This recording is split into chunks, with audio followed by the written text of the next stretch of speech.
स्वागत है आपका आपके अपने चैनल स्टडी जीके जीएस में।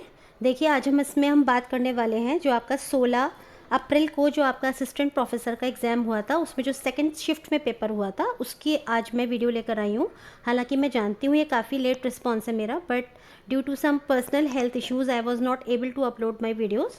तो आज मैं आई हूँ आपके सामने। अब मेरे हिसाब से जो संभावित उत्तर होने चाहिए वो मैं लेकर आई हूँ। तो देखिएगा, इसमें हम पहला प्रश्न देखते हैं। खोज परक अधिगम जो अन्वेषण आधारित शिक्षण की विधि है किसके द्वारा आरंभ की गई थी? तो देखिएगा, इसका जो करेक्ट आंसर है वो आपका होगा जेरोम ब्रूनर के द्वारा। इन्होंने ही आपकी कौन सा मेथड दिया था? इन्होंने आपका डिस्कवरी लर्निंग मेथड दिया था, जो कि आपका इंक्वायरी बेस्ड मेथड था। आगे देखिएगा, सेकंड क्वेश्चन है, पर्यावरणीय परिस्थितियों में परिवर्तन के संबंध में पौधों के मौसमी गतिविधियों के समय को क्या कहा जाता है? तो इसको हम बोलते हैं, इसका जो आपका राइट आंसर है वो है आपका परिघटना विज्ञान। कौन सा है इसका उत्तर? परिघटना विज्ञान, यानी कि फिनोलॉजी। नेक्स्ट देखिएगा, संघीय बजट के तहत पहली बार कल्याण हेतु सामाजिक सुरक्षा स्कीम का प्रस्ताव दिया गया है। किसके लिए? तो ये आपका दिया गया है ऑनलाइन प्लेटफॉर्म श्रमिकों के लिए। नेक्स्ट क्वेश्चन को देखिएगा, गीगाबाइट शब्द का तात्पर्य क्या है? तो देखिए, इसका जो आपका करेक्ट होगा वो यहाँ पर है 1024 मेगाबाइट्स। मैंने देखिए इसके एक तरीका भी आपको बताया था ध्यान रखने के लिए कि एक महात्मा गांधी त पे, ठीक है, और उसके बाद आपका कौन सा था? ये वाला, ठीक है। तो देखिएगा 1 KB, यानी कि आपका यदि हम बात करते हैं 1024 KB, तो ये आपके किसके बराबर थी? 1 MB के। और यदि हम बात करेंगे 1024 MB, तो ये किसके बराबर होंगी? 1 GB के, ठीक है। तो इस तरह से आप देखिएगा, ये आपका आंसर हो गया। आगे देखिएगा, फिफ्थ जो आपका क्वेश्चन है, इसमें आपको 2 अभिकथन और कारण दिए गए हैं। तो इसमें अब हम देखते हैं कि हमारा करेक्ट आंसर क्या बनता है। सबसे पहले है, जब कोई जहाज नदी से निकलकर समुद्र में प्रवेश करता है तो वह कुछ ऊपर उठ जाता है। ये आपका जो स्टेटमेंट है करेक्ट है। और साथ ही जो दूसरा है, समुद्र के जल का घनत्व नदी के जल के घनत्व से अधिक होता है इस वजह से। तो देखिएगा, मेरे हिसाब से यहाँ पर ये दोनों ही आपके करेक्ट हैं। ए और आर दोनों ही सत्य हैं तथा आर एक ही सही व्याख्या करता है। आगे देखिएगा, नेक्स्ट जो हमारा प्रश्न है उसे देखेंगे, क्वेश्चन नंबर 6 को। एक तरह की बेरोजगारी जिसमें किसी व्यक्ति की या किसी व्यक्ति का किसी कार्य में होना या होना कोई अंतर नहीं डालता। तो देखिए, ये भी मैंने आपको बताया था, ये आपकी कहलाती है कौन सी? डिसगाइज्ड अनएम्प्लॉयमेंट, यानी कि आपका प्रच्छन्न बेरोजगारी। और ये आपकी मुख्यतः कृषि के क्षेत्र में पाई जाती है। तो यानी कि चाहे 10 श्रमिक काम करें या 12 श्रमिक काम करें, यानी कि अगर आउटपुट मान लीजिए 100 यूनिट्स आ रहा है तो वो 100 का 100 यूनिट्स ही बना रहेगा। तो इस तरह से ये जो 2 वर्कर्स हो गए, ये एक तरह से छिपे हुए लोग हैं, यानी कि जो दिख तो रहे हैं कि काम कर रहे हैं, लेकिन एक्चुअली में इनकी तरफ से कोई आउटपुट नहीं आ रहा है। तो यही आपकी प्रच्छन्न बेरोजगारी है, और ये मुख्यतः आपकी कृषि के क्षेत्र में पाई जाती है। So this means A option will be your correct option. Next देखिएगा, आंकड़ों की गणना हेतु निम्न में से कौन सा साधन प्रयुक्त होता है? तो देखिए, ये हम सभी को पता है, हम लोग यूज करते हैं MS Excel, ठीक है। ये इसका करेक्ट ऑप्शन हो जाएगा। नेक्स्ट देखिएगा, राज्यों में द्वैत शासन किस वर्ष लागू किया गया था? तो देखिए, ये आपका लागू किया गया था 1919 में, ठीक है। 1919 में मॉन्टेग्यू चेम्सफोर्ड, ये मैंने आपको बताया भी था, इनके समय में आपका राज्यों में द्वैत शासन लागू किया गया था, ठीक है। और उसके बाद देखिए, 19वां G20 शिखर सम्मेलन कहाँ आयोजित किया गया था? तो देखिएगा, 19वां G20 शिखर सम्मेलन जो है आपका रियो डी जेनेरियो, ब्राज़ील में आयोजित किया गया था। आगे देखिएगा, निम्न में से कौन सी इनपुट डिवाइस है? तो देखिए, इनपुट डिवाइसेस के बारे में भी मैंने आपको सब बताया था कि देखिए, ये आपकी जो बारकोड रीडर है, मैंने आपको बताया था, ये आपका इनपुट डिवाइस है। मैंने इसका आपको चित्र भी दिखाया था और बताया भी था कि इस तरीके से बार्स होते हैं, उनमें गैप्स होता है, मोटे पतले बार्स होते हैं, ठीक है। ये मैंने आपको बताया था, अगर आपको ध्यान हो तो। इस तरह से ये जो है आपका, ये आपका इनपुट डिवाइस है। बाकी आपके जितने भी हैं ये आपके आउटपुट डिवाइसेस हैं। नेक्स्ट देखिएगा, स्वच्छ भारत अभियान की शुरुआत कब हुई? तो ये बहुत आसान सा एक प्रश्न है। 2 अक्टूबर 2014 को स्वच्छ भारत अभियान की शुरुआत हुई थी। आगे देखिएगा, निम्नलिखित ग्रहों को उनके चक्रीय अवधि के आधार पर घटते क्रम में व्यवस्थित कीजिए। देखिए, आपको यदि ध्यान होगा, मैंने जो अपनी वीडियोस कराई थी उनमें मैंने आपको सब बताया था, हर ग्रह का बताया था, और स्पेसिफिकली ये बात कही थी कि थोड़ा सा इंपॉर्टेंट हो जाता है, क्योंकि जिस तरह से थोड़ा सा लेवल अब उठाना चाह रहा है आयोग, उसके हिसाब से तो हो सकता है इस तरह का प्रश्न आपके उसमें देखने को मिले। तो देखिएगा, देखिएगा मैंने आपको बताया था शनि, ये कितना समय लेता है, शनि आपका लेता है 29.42 ईयर्स, है ना, यानी कि लगभग 30 वर्ष हम कह सकते हैं। मंगल, ये कितने दिनों में अपनी जो घूर्णन अवधि होती है पूरा करता है, तो ये करता है आपका देखिएगा 687 डेज में, ठीक है। उसके बाद है आपका बृहस्पति, ये कितने दिनों में करता है, तो ये आपका करता है वर्षों में, कितने, 12 ईयर्स में, ठीक। फिर है आपका यूरेनस, यूरेनस इन्होंने देखिए जान के नाम दिया हुआ है, इन्होंने आपको अरुण मेंशन नहीं करा है, जिससे कि मे बी लोग कंफ्यूज हो जाएं थोड़ा सा। तो देखिए यूरेनस ये जो है कितने वर्ष लेता है, ये आपका 83.76 ईयर्स लेता है। तो आप देखिए इसको आप अरेंज कर लीजिए। इन्होंने क्या पूछा है, ये ध्यान देने योग्य बात है कि घटते क्रम में, यानी कि सबसे पहले जो सबसे ज़्यादा टाइम लेगा वो आपका कौन सा हो गया, यूरेनस हो गया। तो देखिए नंबर 4 यहाँ पर भी है, यहाँ पर भी है, ये दोनों एलिमिनेट हो जाएंगे। फिर सेकंड नंबर पे आपका आ जाएगा कौन सा, शनि, शनि यानी कि 1 ये आ गया। फिर आपका आएगा बृहस्पति 3 नंबर, फिर आपका 2 नंबर। तो इस तरह से ऑप्शन नंबर डी आपका करेक्ट हो जाता है, ठीक है। नेक्स्ट देखिएगा, कोविड महामारी 2020-21 के दौरान सबसे बुरी तरह से प्रभावित क्षेत्रों का क्रम भारतीय अर्थव्यवस्था के संदर्भ में चयनित कीजिए। यानी कोविड जब आया था तो उस समय जो हम जानते हैं सब लॉकडाउन वगैरह लगा था, तो उस समय सबसे ज़्यादा जो क्षेत्र प्रभावित हुआ था वो आपका था इंडस्ट्रियल सेक्टर, ठीक है, इंडस्ट्रीज़। उसके बाद सर्विस और लास्ट में आपका एग्रीकल्चर, क्योंकि जो एग्रीकल्चर का काम था वो गांव के लोग कर रहे थे और वहाँ पर कुछ इसका खास इफेक्ट नहीं पड़ा था, वो अपनी खेती बाड़ी जैसे कर रहे थे वैसे ही करते रहे थे, और इस तरह से कृषि पे सबसे कम प्रभाव पड़ा था और सबसे ज़्यादा उद्योगों पर पड़ा था, फिर आपकी सर्विसेज पे पड़ा था। अब देखिएगा इसका ऑप्शन जो ए है वो आपका करेक्ट हो जाएगा। नेक्स्ट देखिएगा, निम्नलिखित में से कौन सा एक मानव प्रतिभागियों को शामिल करने वाले शोध का प्राथमिक नैतिक विचार है, प्राथमिक नैतिक विचार। तो देखिए 4 ऑप्शंस दिए हैं, तो मैं करेक्ट उत्तर आपको बताती हूँ। यही है, इसमें जो आपका करेक्ट आंसर हो जाएगा वो हो जाएगा प्रतिभागियों की गोपनीयता बनाए रखना, प्रतिभागियों की गोपनीयता बनाए रखना।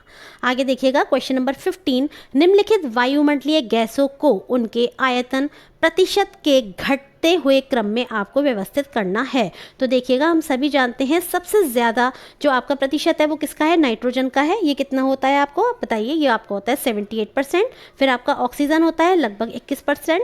फिर आपका कौन सी आती है, ऑर्गन गैस होती है, ये आपकी लगभग 0.93% होती है। फिर होती है आपकी कार्बन डाइऑक्साइड, ये आपकी 0.03 या 4 भी हम बोल सकते हैं, कोई भी बोल सकते हैं, ये आपकी होती है, ठीक है। तो इस तरह से आप देखिएगा आपका सेकंड नंबर, फिर आपका 3, सेकंड 3, 4 देन 1। तो ये देखिए आपका मिल रहा है, इसमें हमें घटते प्रतिशत के रूप में लेना है, सेकंड 3, यस सेकंड 3, 4 एंड 1। तो हमारा ऑप्शन नंबर बी करेक्ट हो जाएगा।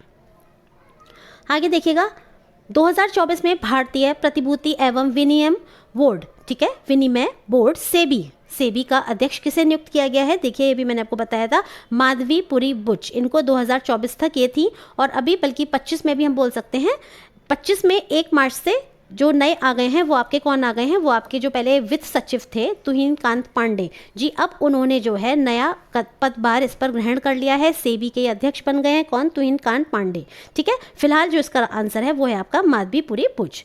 नेक्स्ट देखिएगा, किस संविधान संशोधन द्वारा सहकारी समितियों को संवैधानिक दर्जा प्रदान किया गया था। तो देखिएगा ये आपका दर्जा प्रदान किया गया था 97 कॉन्स्टिट्यूशनल अमेंडमेंट के द्वारा, 97 संविधान संशोधन के द्वारा ये हमारा क्या किया गया था, इस संविधान संशोधन के द्वारा सहकारी समितियों को संवैधानिक दर्जा प्रदान किया गया था। और जो आपकी सहकारी समितियां जो हैं ये कब से शुरुआत हुई थी इनकी हुई थी 1904 से। आगे देखिएगा, दशमलव संख्या 10 का बाइनरी प्रतिनिधित्व क्या है। देखिए ये मैंने आपको सॉल्व करके भी दिखाया था, हम कैसे निकालते हैं। मान लीजिए 10 है तो हम इसको कैसे निकालेंगे, बाइनरी है ना, यानी कि 0 और 1, तो हमें 2 से इसको हम क्या करेंगे, डिवाइड करेंगे, 2 5 ज़ा 10, कितना बचा आपका 0, ठीक। अब हम इसको फिर से डिवाइड करेंगे, 2 2 ज़ा 4, कितना बचा 1।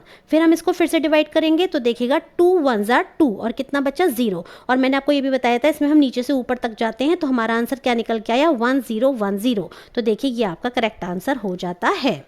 आगे देखिएगा, मेगास्थनीज किसके दरबार में राजदूत के रूप में आया था। तो देखिए इसका उत्तर हम सबको ही पता है, बहुत आसान है, ये भी मैं आपको बता चुकी हूँ अपनी वीडियोज़ में। और देखिए ये आपके चंद्रगुप्त मौर्य जी हैं जिनके दरबार में मेगास्थनीज राजदूत बनकर आया था। और मेगास्थनीज की पुस्तक का भी मैंने आपको नाम बताया था, उसका नाम था क्या, इंडिका। इंडिका मेगास्थनीज की पुस्तक का नाम था। आगे देखिएगा, किस शहर में पैरा एशियाई खेल 2023 का आयोजन किया गया था? तो देखिए ये है आपका हांगझो। कौन सा था? हांगझो। नेक्स्ट देखिए, निम्नलिखित में से कौन सी एक बाजार आधारित प्रणाली है जहां कंपनियां उत्सर्जन अनुमतियों को खरीद एवं बेच सकती है? तो ये है आपका कार्बन ट्रेडिंग। और मैंने आपको यदि ध्यान हो ये भी बताया था कि कार्बन ट्रेडिंग में जो हमारा एक कंट्री है जिसके पास अपनी पॉजिटिव या प्लस कार्बन ट्रेडिंग है तो वो है आपका भूटान। तो इस तरह से हमारा ऑप्शन नंबर जो ए है वो करेक्ट हो जाता है। नेक्स्ट देखिएगा, जो आपका 22वां प्रश्न है, इसमें थोड़ा सा डाउटफुल मुझे लग रहा है ये, लेकिन मेरे हिसाब से देखिए इसमें 4 आपके सीक्वेंसेस दिए गए हैं: raw data, data processing, analysis of data, then presentation of data.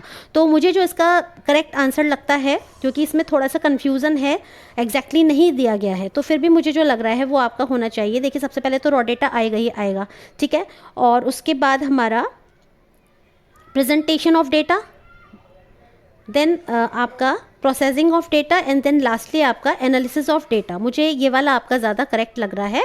बाकी देखिए क्या आयोग के द्वारा इस पर निर्णय लिया जाएगा ये देखा जाएगा, ठीक है। नेक्स्ट देखिएगा, तमिलनाडु में एक नई राजनीतिक पार्टी तमिलागा वेट्री कज़नम या कज़गम, ठीक है, तो ये जो है आपका किसके द्वारा शुरू की गई है? इसका आंसर है जोसेफ विजय चंद्रशेखर, ठीक है, जोसेफ विजय चंद्रशेखर के द्वारा।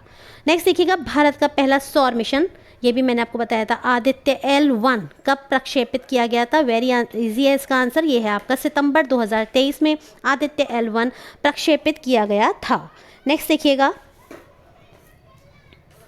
कार्टेजोना प्रोटोकॉल निम्नलिखित में से किस एक से संबंधित है? तो देखिएगा कार्टेजोना जो आपका प्रोटोकॉल है ये आपका जीवित संशोधित जीवों से संबंधित है, ठीक है, क्योंकि देखिएगा विरासत स्थलों से तो आपका हेरिटेज वाला होगा और आर्द्रभूमि से आपका वेटलैंड्स वाला होगा, ठीक है, और आपका जो ओजोन परत संरक्षण से है वो आपका कौन सा होगा? वो आपका वियना जो था सम्मेलन उसे कह सकते हैं, और या फिर आपका एक और सम्मेलन था मॉन्ट्रियल प्रोटोकॉल वो था, ठीक है, तो इसलिए आपका जो ये उत्तर है ये आपका करेक्ट हो जाएगा। अगला देखिए, विश्वविद्यालय अनुदान आयोग की कौन सी पहली उच्च शिक्षा में डिजिटल लर्निंग की चुनौतियों का समाधान करने का लक्ष्य रखती है? इग्नू तो नहीं, आपको पता है ये दूरस्थ शिक्षा से संबंधित है, ठीक। डिजिटल इंडिया कार्यक्रम, फिर है आपका स्वच्छ भारत अभियान, ये भी आपको पता है किस लिए है, और लास्ट है आपका भारतीय राष्ट्रीय डिजिटल लाइब्रेरी। तो यही जो है ये आपकी NDLI, देखिए अगर आप ध्यान से पढ़ेंगे आप समझ जाएंगे, ये आपकी जो डिजिटल लर्निंग है उसमें जो चुनौतियां हैं उनको समाधान करने का लक्ष्य रखती है। निम्नलिखित में से कौन सा एक विषय समवर्ती सूची में नहीं है? तो देखिए जो 4 ऑप्शन दिए हैं, बाट और माप, ये भी है, न्याय प्रशासन, देन आपका शिक्षा आपका किस में है? शिक्षा आपका समवर्ती सूची में है, बिल्कुल करेक्ट, लेकिन जो आपका लोक स्वास्थ्य है ये आपका स्टेट के अंडर में आता है, ठीक है। आगे देखिएगा, किस तिथि को अखिल भारतीय कांग्रेस समिति की बैठक में गांधी जी ने कांग्रेसियों से भारत में विभाजन को स्वीकार करने को कहा था? तो ये कहा था 14 जून 1947 को। 14 जून 1947 को अखिल भारतीय कांग्रेस समिति की बैठक में गांधी जी ने कांग्रेसियों से भारत के विभाजन को स्वीकार करने को कहा था। आगे देखिए, समाज मिति परीक्षण है ना, यानी कि आपका जो सोशियोमेट्रिक टेस्ट है, इसके सर्वप्रथम इसका जो यूज़ किया गया था वो किसके द्वारा किया गया था? तो JL मोरेनो के द्वारा इसका प्रयोग सबसे पहले किया गया था। भारतीय संविधान के किस अनुच्छेद के तहत शिक्षा के अधिकार को मौलिक अधिकार के रूप में गारंटी दी जाती है?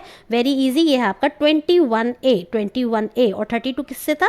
ये आपका संबंधित है, आपका जो संविधान की आत्मा कहा गया है इसको, है ना, ये आपका अनुच्छेद 32 था। अनुच्छेद 19 किससे संबंधित था? अनुच्छेद 45 किससे संबंधित था? ये मैं आपको सब करा चुकी हूँ, तो फिलहाल इसका जो उत्तर है वो है आपका 21A। तो यहाँ पर इस तरह से मैं अपना ये वीडियो एंड कर रही हूँ, और अब मैं अगला वीडियो अपना जो आपके बाकी के जो भी आपके कहना चाहिए एग्जाम्स हुए हैं उससे रिलेटेड ही उनके सॉल्यूशंस लाऊंगी। उम्मीद है ये आपको पसंद आया होगा। और देखिए मैं आपसे पहले कह रही हूँ, हो सकता है इसमें +2 क्वेश्चंस इधर उधर हो सकते हैं, कि हो सकता है 1-2 क्वेश्चंस में जो मैंने आपको आंसर्स बताए हैं एग्जैक्टली मैच ना करें, लेकिन ये गड़बड़ी बस 1-2 क्वेश्चंस तक ही सीमित रहेगी, ठीक है। तो यहाँ पर मैं अपनी वीडियो को एंड कर रही हूँ, और मेरी वीडियो को देखने के लिए आपका बहुत बहुत धन्यवाद।